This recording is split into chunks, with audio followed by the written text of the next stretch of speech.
1960 সালের একটি সিনেমা, প্রায় 3.5 ঘন্টা লম্বা।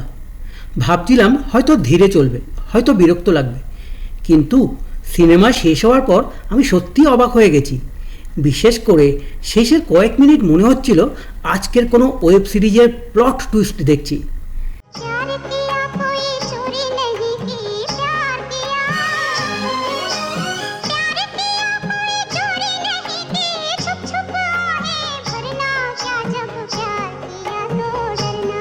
বন্ধুরা, ভারতীয় সিনেমার ইতিহাসে এমন কিছু ছবি আছে যেগুলো কেবল সিনেমা নয়, এক একটি যুগের প্রতীক। আজ আমরা কথা বলবো সেই রকমই এক কিংবদন্তি সৃষ্টি নিয়ে, মুঘল-ই আজম। 1960 সালে মুক্তিপ্রাপ্ত এই সিনেমা শুধু বক্স অফিসে রেকর্ডই করেনি, ভারতীয় চলচ্চিত্রকে এক নতুন উচ্চতায় নিয়ে গেছিল। আজও যখন ভারতীয় সিনেমার সর্বকালের সেরা ছবিগুলোর তালিকা তৈরি হয়, তখন মুঘল-ই আজম নামটি প্রথম সারিতেই থাকে। কিন্তু প্রশ্ন হলো, 60 বছরেরও বেশি সময় পরে কেন এই সিনেমার আবেদন এতটুকু কমেনি? কেন নতুন প্রজন্মের দর্শকরাও এই ছবির গল্প, সংলাপ, অভিনয় এবং সঙ্গীতের প্রেমে পড়ে? সেই সব কথাই আজ আমরা জানব। ভিডিওটা না কেটে সম্পূর্ণ মনোযোগ দিয়ে শুনুন, তাহলে এই ছবি সম্বন্ধে আপনারা অনেক কিছু জানতে পারবেন। ছবির অনেক ক্লিপও আমি আপনাদের দেখিয়েছি, যেটা আপনাদের এই ভিডিওটা দেখাতে আরও আগ্রহী করে তুলবে। अकबर के लड़खड़ाते हुए ये कदम हजरत शेख सलीमुद्दीन चिश्ती के आस्ताने की तरफ बढ़ रहे हैं। মুঘল সাম্রাজ্যের সবচেয়ে শক্তিশালী সম্রাটদের মধ্যে একজন ছিলেন আকবর। তার জীবনে নানা ঘটনা ইতিহাসের পাতায় লিপিবদ্ধ আছে, কিন্তু সেই ইতিহাসের মধ্যেই একটি কিংবদন্তি প্রেম কাহিনী বহু বছর ধরে মানুষের কল্পনাকে আলোড়িত করেছে। সেই কাহিনী হলো যুবরাজ সেলিম এবং নর্তকী আনারকলির প্রেমের গল্প। ইতিহাসবিদদের মধ্যে এই কাহিনীর সত্যতা নিয়ে বিতর্ক থাকতেই পারে, কিন্তু মানুষের হৃদয়ে এই প্রেম চিরকালীন হয়ে আছে। পরিচালক কে আসিফ সেই কিংবদন্তিকেই পর্দায় জীবন্ত করে তুলেছিলেন মুঘল-ই আজম ছবির মাধ্যমে। সিনেমার শুরুতেই আমরা দেখি সম্রাট আকবরের বিশাল সাম্রাজ্য, তার হাতে ক্ষমতা, সম্পদ এবং অসীম প্রতিপত্তি। কিন্তু একটি জিনিসের অভাব তাকে ভীষণ কষ্ট দিত, সেটা হচ্ছে উত্তরাধিকারী। অনেক প্রার্থনা এবং অনেক অপেক্ষার পর জন্ম নেয় যুবরাজ সেলিম। আকবরের আনন্দের সীমা থাকে না। তিনি বিশ্বাস করেন এই সেলিমই একদিন মুঘল সাম্রাজ্যের ভবিষ্যৎ হবে। কিন্তু ছোটবেলা থেকেই সেলিমের জীবন ছিল রাজকীয় কঠোর শাসনের মধ্যে আবদ্ধ। ভালোবাসার চেয়ে কর্তব্যের শিক্ষা বেশি পেয়েছিলেন তিনি।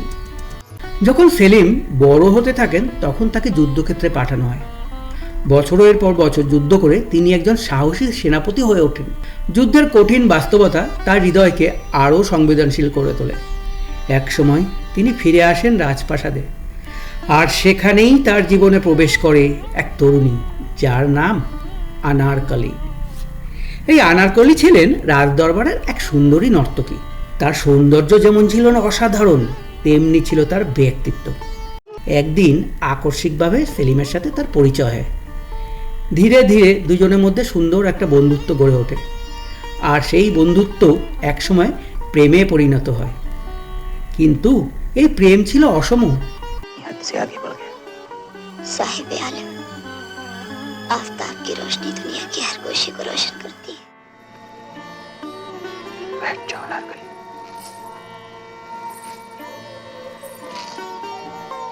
साहिब आलम। একদিকে মুঘল সাম্রাজ্যের ভবিষ্যৎ সম্রাট, অন্যদিকে একজন সাধারণ নর্তকী। সমাজ, রাজনীতি এবং ক্ষমতার দৃষ্টিতে এই সম্পর্ক একদমই গ্রহণযোগ্য ছিল না। সেলিম এবং আনারকলির প্রেম যত গভীর হতে থাকে, ততই সমস্যার মেঘ ঘনিয়ে আসতে থাকে। मोहब्बत हमने माना जिंदगी बर्बाद करती है, ये क्या कम है कि मर जाने पे दुनिया याद करती है। किसी के इश्क में दुनिया लुटाकर हम भी देखेंगे, तुम्हारे समय ये कांटे आए हैं। সম্রাট আকবর যখন এই সম্পর্কের কথা জানতে পারেন, তখন তিনি ক্ষুব্ধ হয়ে ওঠেন। और उससे कहो कि हम इस कोताही और लापरवाही का सबब मालूम करना चाहते हैं।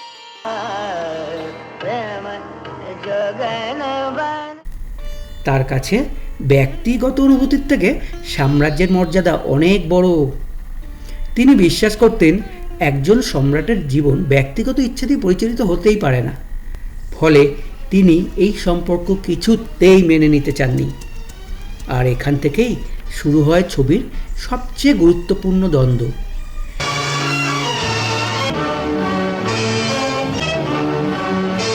একদিকে পিতার কর্তৃত্ব, অন্যদিকে সন্তানের প্রেম।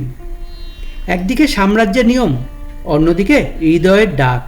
আকবর এবং সেলিমের সংঘাত কেবল দুই ব্যক্তির সংঘাত নয়, এটি দুই দর্শনের সংঘাত। আকবরের কর্তব্য এবং শাসনের প্রতীক, আর সেলিমের ভালোবাসা এবং স্বাধীনতার প্রতীক। उसके साथ तेरी मोहब्बत का वो कागजी जेवर भी जलकर खाक हो गया जिसे तू पहनकर मेरे सामने इतराती फिरती थी। আকবর ছিল কর্তব্য এবং শাসনের প্রতীক, আর সেলিম ছিল ভালোবাসা এবং স্বাধীনতার প্রতীক। সিনেমার অন্যতম স্মরণীয় মুহূর্ত আসে যখন আনারকলি প্রকাশ্যে তার প্রেমের কথা স্বীকার করেন। প্যার কিয়া তো ডরনা ক্যা। प्यार किया तो डरना क्या, जब प्यार किया तो डरना क्या, प्यार किया कोई चोरी नहीं की, प्यार किया कोई चोरी नहीं की, छुप छुप आहें भरना क्या, जब प्यार किया तो डरना क्या। গানটি ভারতীয় সিনেমার ইতিহাসে এক মাইল ফলক। সেই সময় এমন সাহসী দৃশ্য কল্পনা করাও কঠিন ছিল। আনারকলি সম্রাটের সামনে দাঁড়িয়ে যেন ঘোষণা করে দিলেন যে তিনি প্রেমে করেছেন, আর এই প্রেম করার জন্য তিনি মোটেও লজ্জিত নন। এই দৃশ্য শুধু গল্পের মোড় ঘুরিয়ে দেয় না, দর্শকদের মনেও গভীরভাবে ছাপ ফেলে দেয়। এই ঘটনার পর আকবরের ক্রোধ আরও বেড়ে যায়। তিনি আনারকলিকে বন্দির আদেশ দেন। इस बेबाक लौंडी को ले जाओ और तहखाने के अंधेरों में गर्क कर दो। সেলিমের কোনো প্রতিবাদী কোনো কিছু কাজ করেনি, আনারকলিকে বন্দি করে রেখে দেন।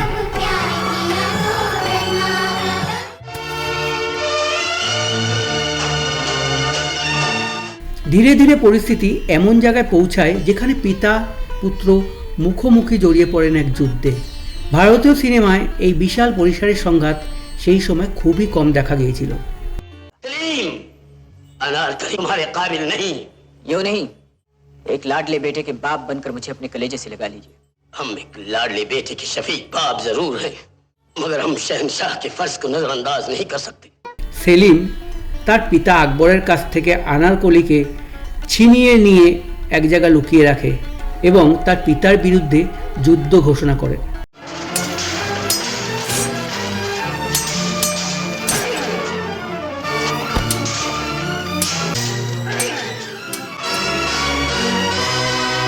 এরপর যথারীতি আকবর এবং সেলিম যুদ্ধে জড়িয়ে পড়ে।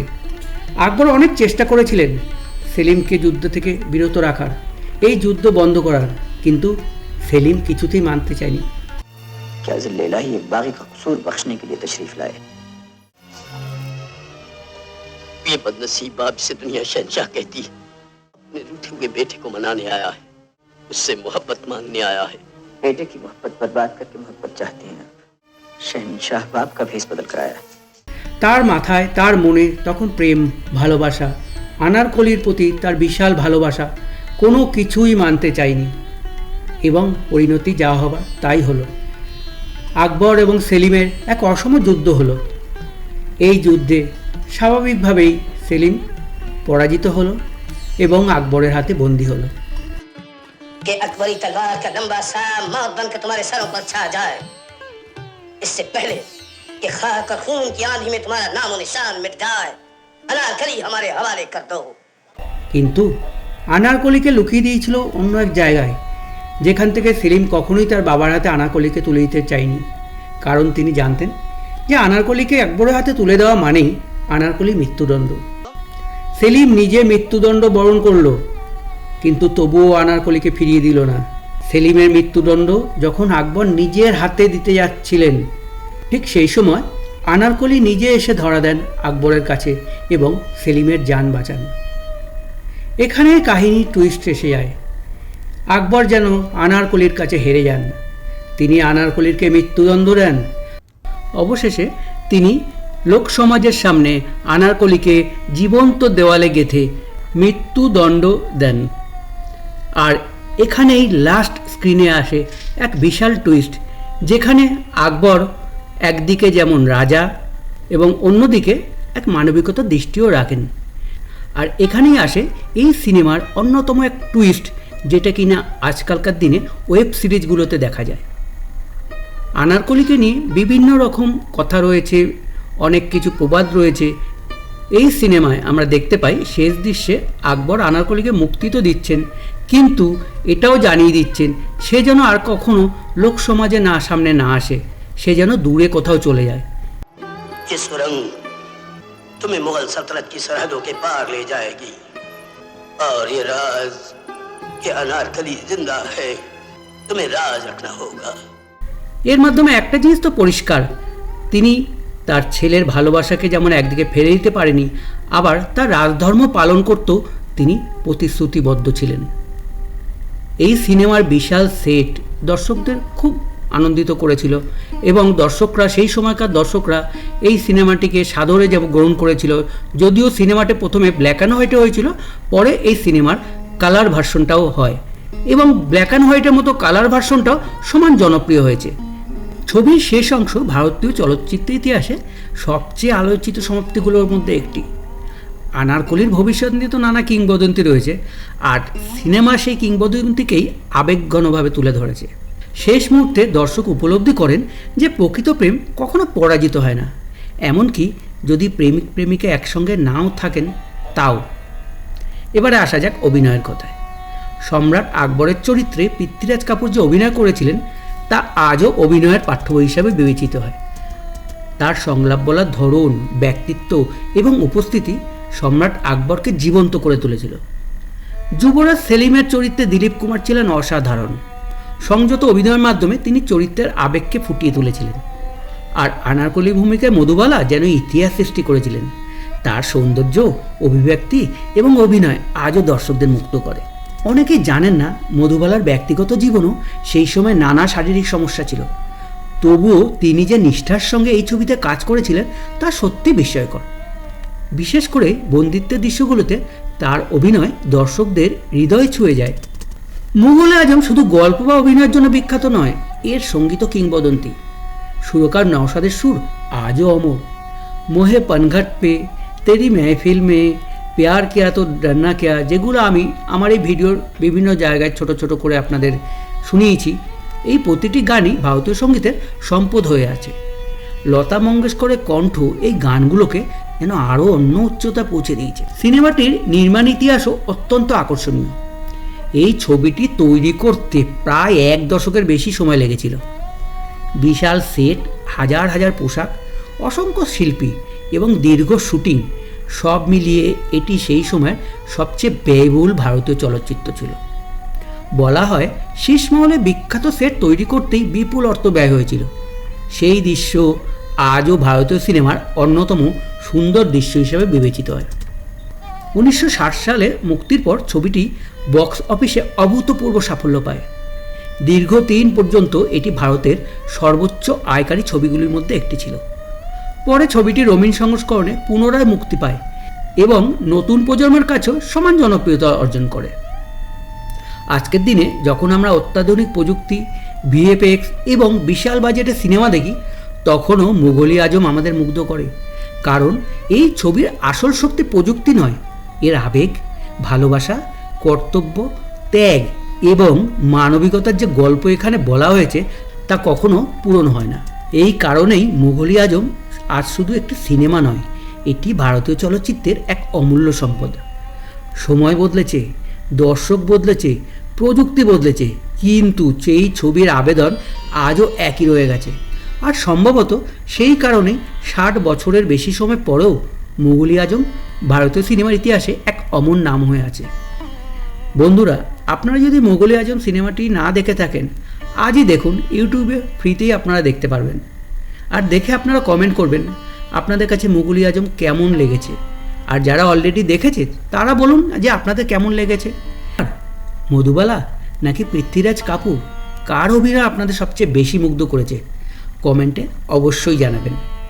আর এমন আরও ক্লাসিক সিনেমার গল্প শুনতে সিনে গল্প চ্যানেলটি সাবস্ক্রাইব করতে ভুলবেন না। আবার দেখা হবে নতুন কোনো কিংবদন্তির সিনেমার গল্প নিয়ে। সবাই ভালো থাকবেন, সুস্থ থাকবেন। ধন্যবাদ। জয় হিন্দ।